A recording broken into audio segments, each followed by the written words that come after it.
How to fix Snapchat filters not showing.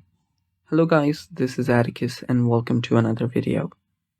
In today's video, I will teach you how you can fix Snapchat filters not showing.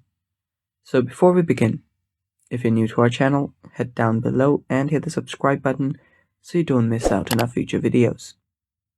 Now let's jump right in. First, to fix your filters not showing up, check your internet connection. Check for a stable and good internet connection. You can try switching between your mobile data and Wi-Fi to see if that helps. After that, restart your Snapchat. So if you've opened up your Snapchat, swipe up and remove it from the background. After you've done that, you might have to enable location services. So some filters are often location dependent, so make sure location services are enabled for Snapchat in your phone's settings. What you need to do is head over to your settings, go to apps,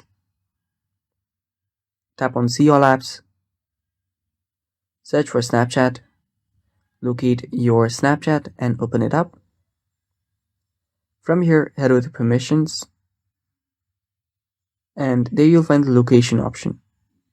Tap on it and tap on allow all the time or allow only when using the app. And also make sure to toggle on this use precise location. After that, you're basically good to go. If this does not work, try updating the app to the latest version. And that's all for today. Thanks for watching. Bye-bye and take care.